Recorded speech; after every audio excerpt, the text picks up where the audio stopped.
She actually called the police on me for fishing. Apparently, casting a line into the lake counts as suspicious behavior if someone with a clipboard decides you don't belong. One minute I was soaking up the calm, the next I was being accused of lurking near kids and endangering the neighborhood. All of this while sitting on land I believed was mine. Spoiler alert, it is. What followed were phony violation notices, a self-appointed patrol team, and a woman who treated the whole like her own private militia. Ever encountered someone so loud and wrong that it made your tea go cold? Drop your city's horror story in the comments so this one takes off fast. And trust me, reality smacked her harder than a trout on a dry fly. The whole mess kicked off on a quiet Sunday morning in early March. I'd been living in my grandfather's old lakeside cabin for about 4 months, ever since he passed it down to me. As a remote software engineer, I figured moving out here would be the perfect escape from city chaos. My grandfather always spoke of how peaceful it was, and after years of battling deadlines and endless traffic, I was ready to trade all that for tranquility. The cabin is on what I assumed was a generous piece of land, with a private lake that was perfect for my new fishing hobby. Sunday mornings had become my sanctuary. I'd grab my grandfather's fishing rod, fill a thermos with coffee, and wander down to the water around 7 a.m. The lake was stunning at that hour, a mist curling over the surface, birds calling out from the trees. It was exactly the quiet I'd been searching for. Next to my property was the Willowbrook Estates HOA development, about 20 houses in all. I figured we'd stay out of each other's hair, or so I thought. That Sunday started out just like any other, with me enjoying the lake's edge, coffee in hand, when I heard voices getting closer. Loud voices. I looked up to see a woman leading the way, 2 others trailing behind. She was probably in her late 30s. With tight blonde hair and expensive-looking workout gear that somehow still looked cheap on her. Her whole posture screamed power trip, and her voice cut across the water like she wanted the whole neighborhood to hear. "Excuse me," she called out once she was close enough to shout. "What are you doing in our community recreation area?" I blinked. Community recreation area. I was sitting on my own property by my own lake. I set my coffee down and faced her, keeping my tone calm and friendly. "I think there's been a misunderstanding," I said. "This is my property. I inherited it from my grandfather." Her expression immediately hardened, as if I'd claimed to be royalty. She planted her hands on her hips and gave me a look that said this wasn't going to be a quick misunderstanding. "Your property? This lake is shared by the residents of Willowbrook Estates only." "You're trespassing," she declared. Behind her, the 2 other people nodded along, though they didn't look as certain. I could feel my patience wearing thin, but I kept my voice steady. "Ma'am, I can assure you this is my land. I have the paperwork if you'd like to see it." She actually let out a laugh, sharp and nasty enough to make a few birds scatter from the nearby trees. "Anyone can claim ownership," she sneered. "People make up stories about inherited property all the time. Do you have proof right now?" I gestured toward the cabin. "The papers are in my house, which is right over there because I live here." She shook her head as if I were a kid caught lying about homework. "Anyone can rent a place and pretend to own it. I'm Ruby Sinclair, president of the Willowbrook Estates HOA, and I know every homeowner in this community." "You're not one of them." This was getting more absurd by the second. Here I was on my own land, being told I was trespassing by someone who clearly hadn't bothered to check the property lines. I tried one more time to be reasonable. "Mrs. Sinclair, I get that you're concerned, but if you just walk over to my cabin, I can show you the deed." She folded her arms and shook her head like she was sealing my fate. "I'm not going anywhere with a stranger who won't leave our community property. If you don't leave right now, I'm calling the police." I almost laughed at how ridiculous it was. "Ma'am, you're welcome to call the police. They can verify that this is my property." I thought that would end it. Surely she wouldn't want to explain to the police why she was bothering a property owner. I was wrong. Ruby Sinclair pulled out her phone and dialed 911 without even blinking. "Yes, I need to report a suspicious man loitering near homes and children," she said into the phone. Her tone switched from bossy to falsely frightened, dripping with concern as she painted me as some dangerous stranger. "Leave our community property. He's been sitting here, watching our neighborhood, and I'm scared he's dangerous."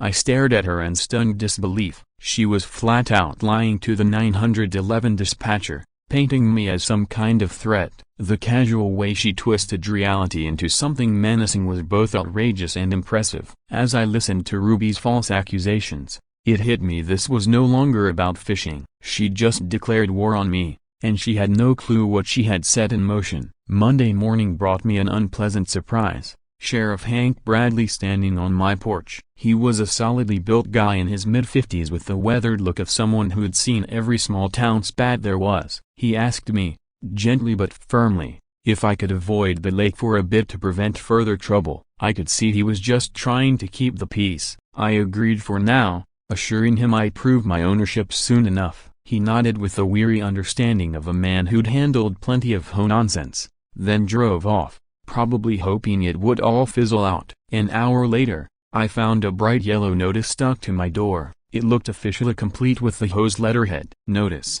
trespassing on community property, it read in bold letters, and slapped on a $200 per day fine until the violation was corrected. At the bottom, in red ink, was scrawled, "Second notice will involve immediate police action. A.R. Sinclair, HOA President." The gall of it actually made me laugh. She was fining me for using my own property. That notice was the final push I needed to stop playing nice and start digging deep. I spent Monday morning rifling through my grandfather's old filing cabinet. He'd always been a stickler for keeping records, and I found folders going back decades as of birth certificates, insurance forms, tax documents. Finally, in a manila envelope labeled Lake Property, I found what I needed. The property deed, dated 1985, it showed that Benjamin Clark Sr. had purchased 45 acres of land, including the lake and everything around it. But that wasn't even the biggest shock. Unfolding the survey map that came with the deed, I realized the true extent of what I'd inherited. The 45 acres didn't just cover the lake and my cabin, it reached far beyond, into what I'd thought was just empty land past the lake. According to the map, the entire Willowbrook Estates neighborhood was built on my property. I slumped back in my kitchen chair, staring at the paperwork spread across the table. My hands were trembling as I traced those property lines over and over. This couldn't be real. I owned an entire neighborhood. The same woman who had just threatened to fine me for fishing was living on my land. I started to laugh. Not the happy kind of laugh, but that breathless, stunned chuckle that bubbles up when reality becomes so bizarre it's almost comical. I must have sat there for 20 minutes, just staring at the proof and shaking my head in disbelief. Fragments of old memories started coming back. My grandfather taking phone calls in his study, the door shut tight. One Christmas, when I was about 12, he'd begun to mention those people at Willowbrook, but he'd stopped mid-sentence and changed the topic. When I'd asked him about it later, he just smiled and said, "Some fights aren't worth picking until you have no choice, Benjamin." Back then, I thought he was just being dramatic. Now, I saw he'd been trying to protect me from exactly this kind of nonsense. But how had an entire housing development been built on land that still belonged to my family without me ever knowing? I kept digging until I found the explanation in a folder labeled lease agreements. Apparently, in 1987, my grandfather had leased the land to a developer. The agreement spelled it out. They could build houses, but the original property owner retained ownership of the lake and had unrestricted access to it. The best part? The lease could be terminated if the developer or residents ever tried to block that access. As I read through the contract, something in me shifted. This wasn't just about fishing anymore. This was about boundaries, about respect, and about a woman who thought she could boss me around on land she didn't even own. My plans for a quiet retirement suddenly didn't matter as much as showing Ruby exactly what she was messing with. While I was piecing together the fact that I basically owned half the neighborhood, Ruby was busy telling everyone there was a dangerous stranger lurking nearby. Through my kitchen window, I watched her animatedly talking to various neighbors, gesturing at my house and shaking her head like I was some kind of menace. By Monday afternoon, I started noticing that people who normally used the neighbors who used to wave at me started crossing the street to avoid me. One mom even pulled her kids closer as I walked to my mailbox. Ruby's smear campaign was working perfectly. It was almost poetic. There was Ruby, standing on my property, telling my own tenants that I was the trespasser. She was using my lake as the reason for her so-called authority, totally clueless that she had zero legal footing. It was like watching someone build a sandcastle right at the water's edge, convinced they'd picked the best spot, not realizing the tide was already rolling in. I decided to let her keep building her little empire a bit longer. That evening, Mrs. Nora Whitman showed up at my back door with a plate of cookies and a twinkle in her eye that told me she had the inside scoop. Nora was 71 years old, sharp as a tack, and had lived here long before the HOA even existed. "I remember when your grandfather had to deal with troublemakers, too," she said as I welcomed her in for coffee. "Ruby pulled the same nonsense back in '95, right after she moved in," Nora continued. "Took your grandfather 3 months to get sick of her games." "What did he do?" I asked,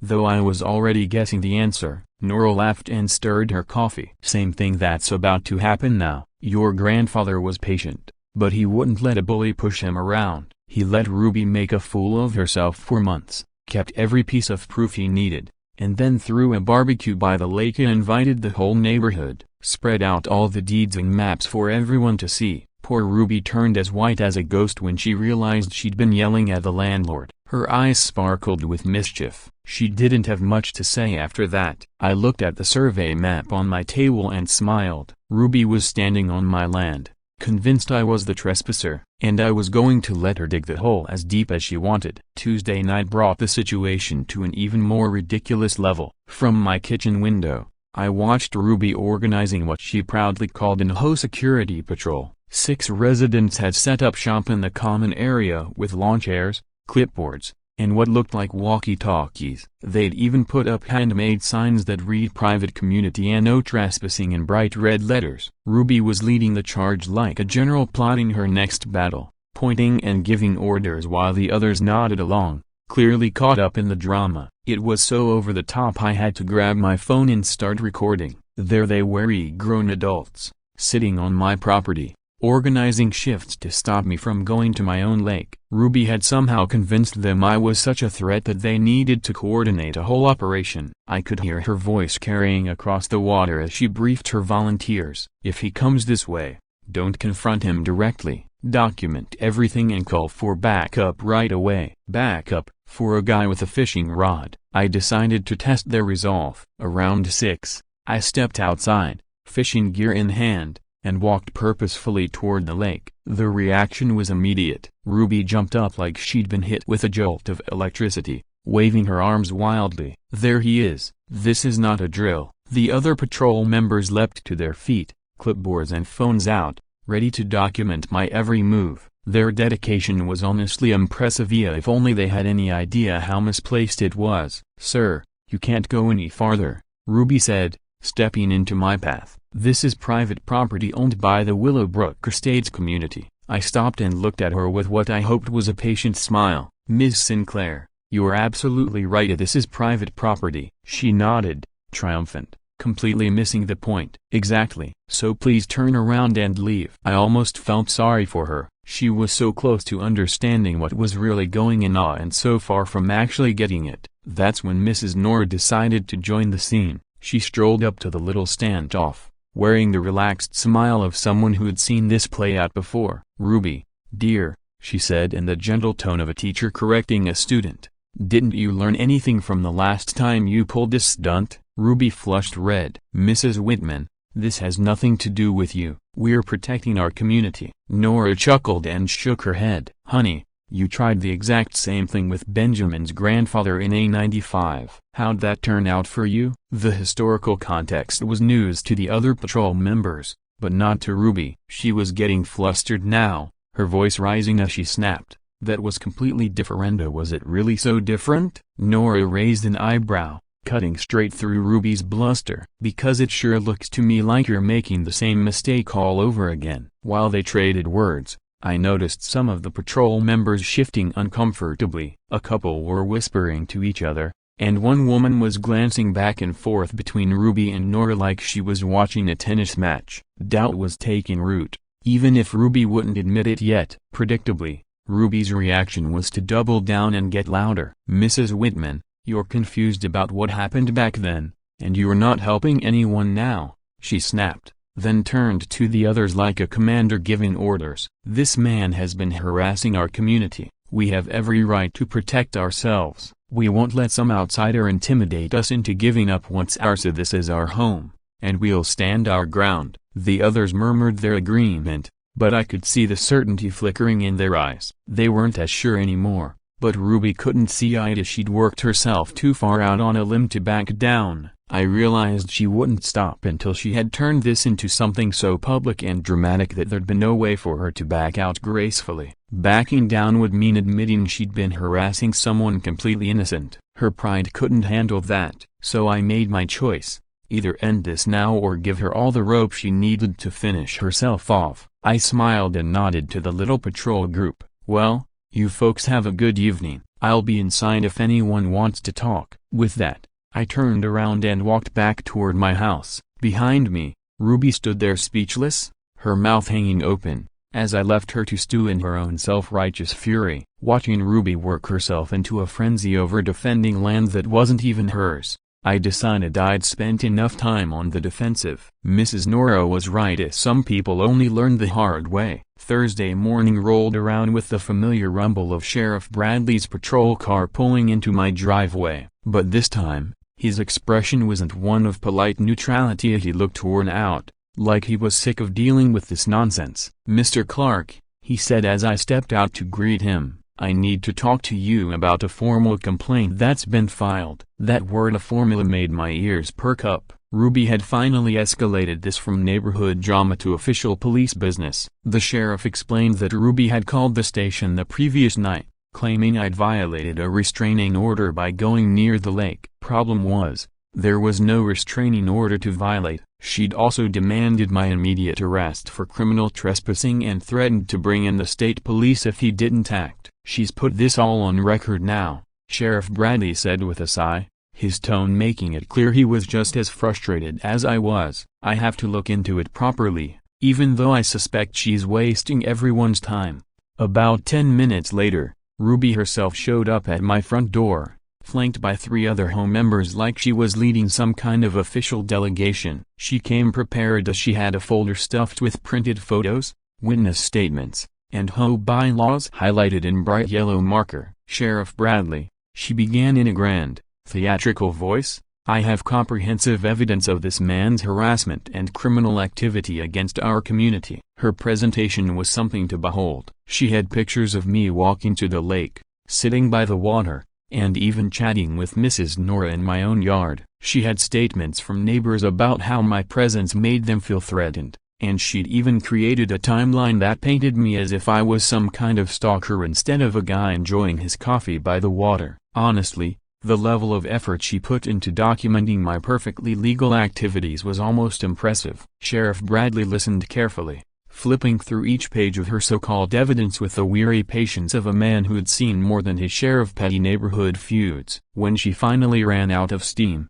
he looked at me. "Mr. Clark," he said, "do you have any documentation of your property ownership?" I handed him the deed I'd found in my grandfather's files, along with the old survey map. He read them over slowly, cross-checking the legal descriptions with what looked like county property records on his phone. "Ms. Sinclair," he said at last, turning back to Ruby, "this documentation appears to be valid. Mr. Clark owns this land, according to the county's records." Ruby's face went through a rainbow of emotions: a shock, disbelief, then bright red anger. "That's impossible. Those documents have to be fake.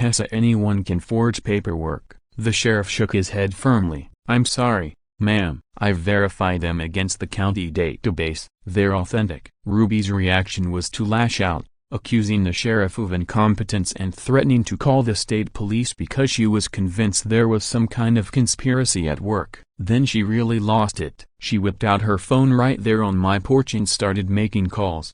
First to the county sheriff's office, demanding to speak to Sheriff Bradley's supervisor, then to what sounded like a local news station, claiming the police were refusing to protect her community from a dangerous man. Finally, she called someone she said was a lawyer, talking loudly about suing the sheriff for misconduct and failing to protect the neighborhood. The transformation was almost surreal. Ruby, so sure of herself just days ago, was now spinning further and further out of control, convinced she was the only one seeing the truth. Her behavior was starting to slip from determined to downright unhinged. What had begun as an overzealous attempt to protect the community had morphed into something far more desperate and erratic. She was making wild accusations, threatening lawsuits against law enforcement, and weaving increasingly dramatic stories about the danger I supposedly posed. Sheriff Bradley watched her performance with growing concern, jotting down notes as she spiraled. It was no longer just a dispute about property line, as Ruby was showing signs of someone who simply couldn't accept reality. When Ruby finally ended her phone calls and stormed off with her little group in tow,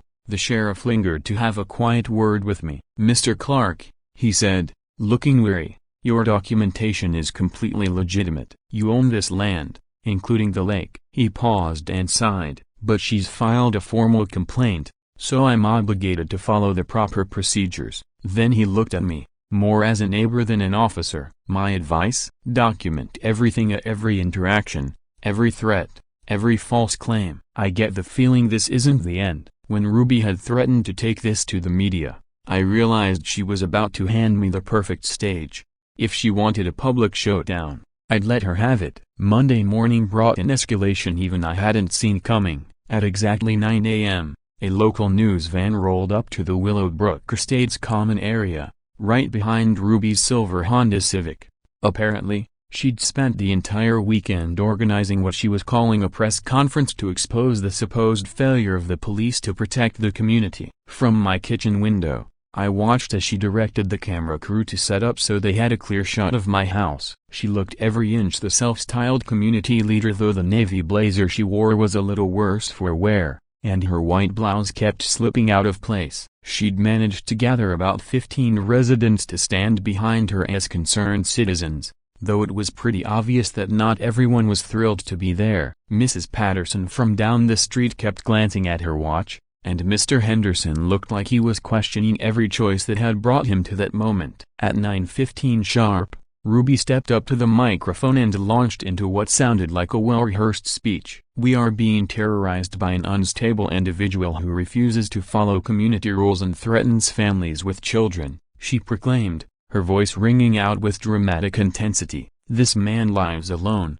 keeps to himself, and has shown aggressive behavior toward families. Local police have refused to act, despite our repeated pleas for help." Watching from the kitchen, I had to admit, she could have been a decent stage actress. She pointed at my house every time she mentioned the threat, gestured like she was addressing Congress, and even managed to squeeze out a few tears when she talked about the fear for our children's safety. If I didn't know she was talking about me, just a guy fishing by the lake, I might have been convinced she was facing down a real menace. While Ruby put on her performance for the cameras, I was busy with my own preparations. I'd spent the weekend pulling together every scrap of paperwork I had of my grandfather's deed, the old survey map, the lease agreements with the developer, and the county record showing my ownership. I even printed out screenshots of Ruby's social media posts where she'd been making up stories about my supposed threats and suspicious behavior. Halfway through Ruby's rant, I started making calls of my own. First, I phoned Sheriff Bradley to let him know there was a media circus unfolding in my yard and asked him to come by to prevent any further nonsense. Then I called Mrs. Nora, who'd seen enough of this mess to be a credible witness. Finally, I sent a quick text to my cousin Marcusa, who happened to be a real estate lawyer, asking him to be ready if I needed legal backup. Ruby's speech was building to a fever pitch when she declared that if the police wouldn't protect them, the community would take direct action. "We will not live in fear in our own neighborhood," she shouted, her voice full of righteous fire. "If the police won't remove this threat, then we will be forced to protect ourselves and our families by any means necessary." The news reporter raised an eyebrow, clearly skeptical. She asked Ruby to explain exactly what direct action meant. Ruby didn't hesitate. "We'll form a neighborhood watch that operates 24 hours a day," she said, her voice trembling with zeal. "We'll document every move this man makes, and we'll make sure he knows we're watching. We won't be intimidated in our own community." Behind her, some of her concerned citizens were starting to look uneasy. I saw at least 2 people slip quietly away, not too keen on the idea of stalking a neighbor around the clock. That's when I realized Ruby had handed me the perfect weapon on live TV, no less. She'd just admitted to planning harassment and surveillance of a property owner. She was so wrapped up in her crusade, she hadn't noticed she was basically confessing to exactly the kind of harassment she claimed to be fighting. The news reporter seemed to catch on to just how extreme her statements were getting. I saw him making notes as she continued to rant, his face thoughtful. As she demanded my arrest and insisted I was some kind of menace, Sheriff Bradley's patrol car pulled up to the common area. He got out, that same tired look on his fascia, but this time, he looked more resolute than ever. He was carrying a folder that I suspected held the results of his investigation into my property ownership. Ruby spotted him coming and wasted no time. She pointed dramatically in his direction, her voice sharp with urgency. "Sheriff Bradley, a perfect timing. These cameras need to see you doing your job and arresting the man who's been threatening our community." She was about to find out the hard way that things wouldn't go quite the way she wanted. The following Monday morning, things escalated faster than I could have predicted. Right at 9 a.m., a local news van pulled up to the Willowbrook Estates common area. Ruby's silver Honda Civic followed close behind. She'd apparently spent the weekend putting together what she was calling a press conference to expose how local law enforcement was failing to protect the neighborhood. From my kitchen window, I watched her in action. She barked orders at the camera crew, insisting they position the camera to frame my house as the looming villain in her narrative.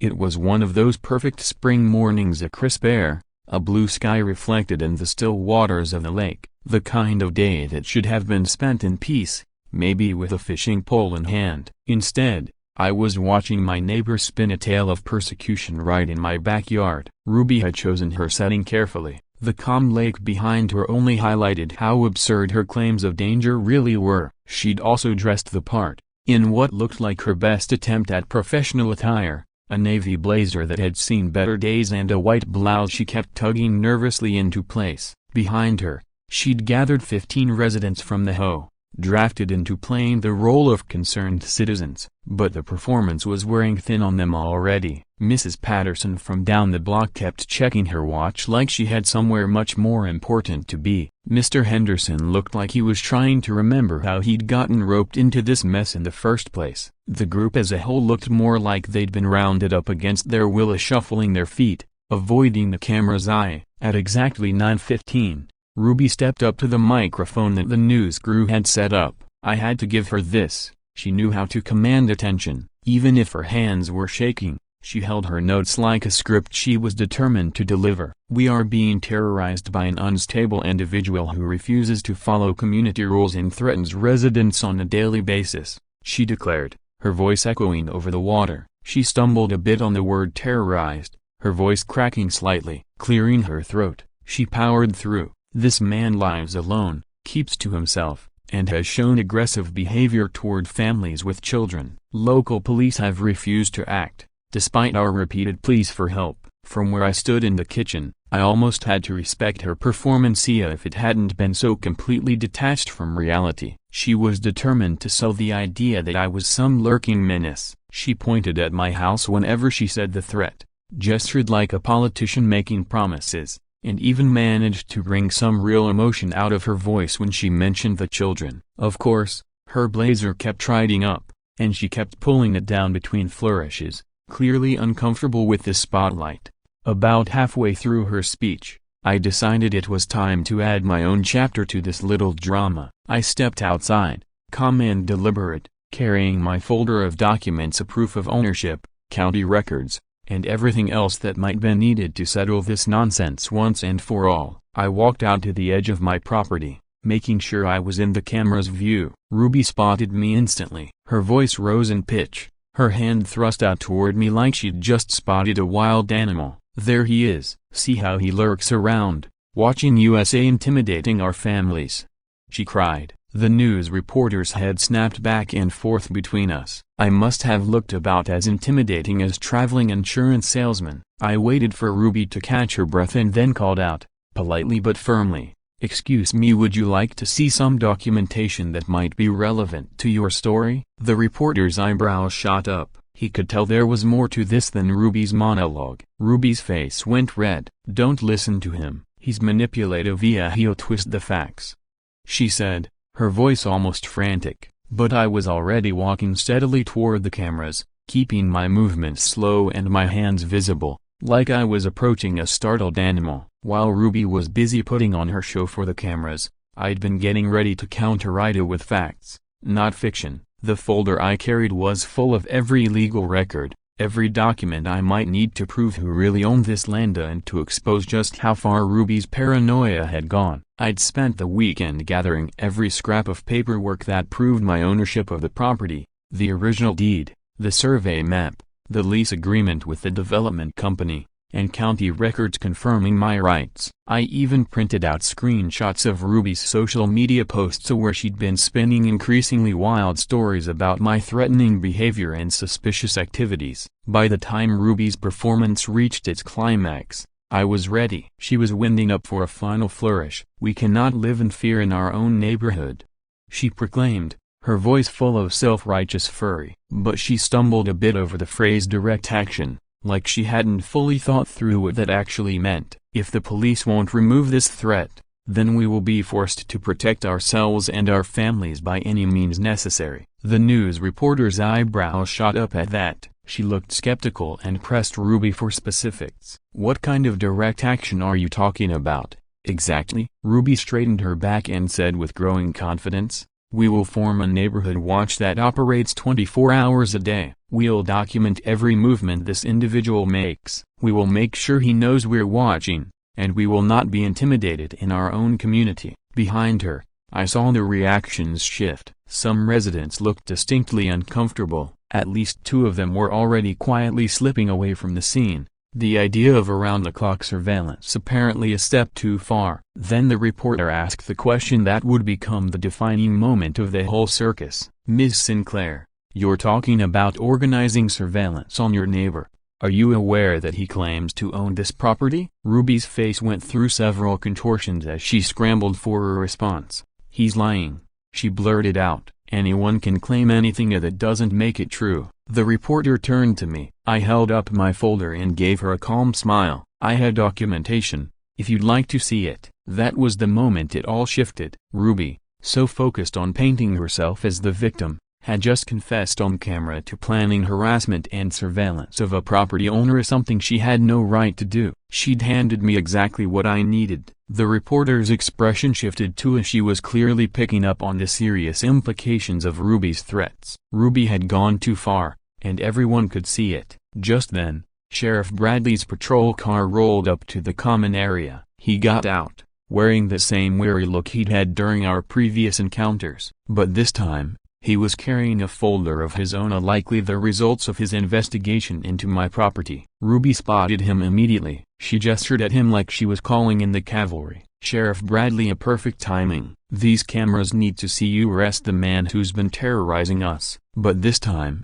the crowd that had been following her lead for the past 2 weeks was silent. Their support evaporated in the face of what was clearly turning into a legal and personal train wreck. Sheriff Bradley stepped forward, his tone calm but firm. "Mrs. Sinclair, you've made multiple false police reports, organized harassment campaigns against Mr. Clark, and publicly threatened to conduct surveillance on him. Those actions amount to criminal harassment and filing false reports." Ruby's eyes widened and her voice went shrill. "This can't be legal," she shrieked, her voice cracking in the morning air. "We live here, we have rights. You can't just kick us out of our own community." I stepped forward, keeping my voice even for the news cameras. "Ruby, you're right about one thing. You do live here, and you do have rights as tenants under the lease agreement my grandfather signed. But you don't have the right to harass me on my own property." Sheriff Bradley nodded in agreement and flipped open his notepad. "Ma'am,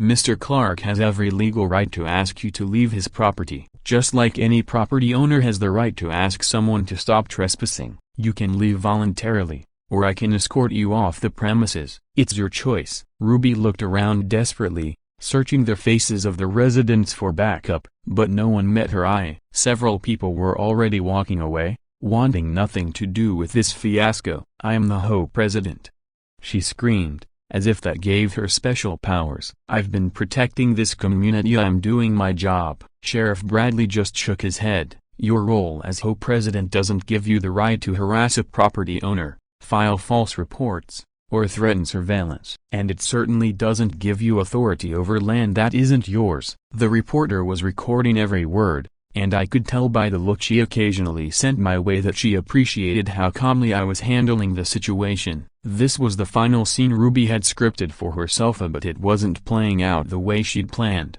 That's when I decided to offer Ruby a way out, a chance for everyone to save face while also establishing some clear ground rules for the future. "Ms. Sinclair," I said evenly, "I don't want to see anyone arrested or evicted. I just want to be a good neighbor to everyone here. But that means we all need to respect boundaries and each other's rights." I gestured toward the residents still standing nearby. "I'm willing to work out a new arrangement that lets everyone stay here in peace, but some things need to change." Ruby's expression shifted from confusion to a flicker of hope, then to wary suspicion. "What kind of changes?"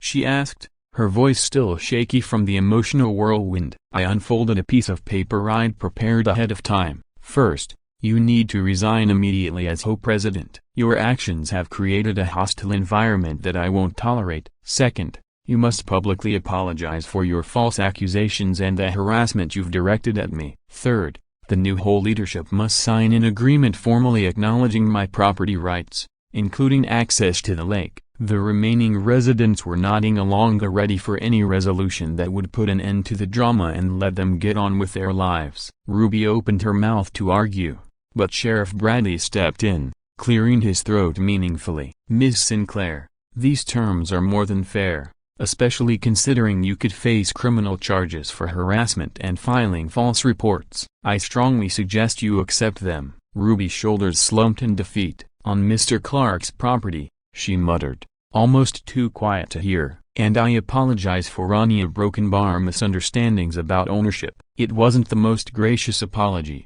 but it was a start. Sheriff Bradley gave a nod of approval. "Ms. Sinclair, you are no longer allowed on Mr. Clark's property without his explicit permission. If you come back without it, you will be arrested for trespassing. Do you understand?" Ruby nodded miserably, then turned and walked back toward her house, trailed by the few residents still loyal to her. The news reporter wrapped up her story by talking to some of the neighbors, many of whom expressed relief that things had been resolved without violence. Mrs. Nora, as always, had a colorful opinion of something about how young people need to learn to respect their elders and property owners. Sheriff Bradley emphasized the importance of checking facts before making accusations. I kept my own comments short, saying only that I wanted to enjoy the property my grandfather left me and be a good neighbor to everyone in the community. 3 months later, life had settled into the kind of calm I knew my grandfather would have loved. The new HOA president, a level-headed guy named Robert Chen,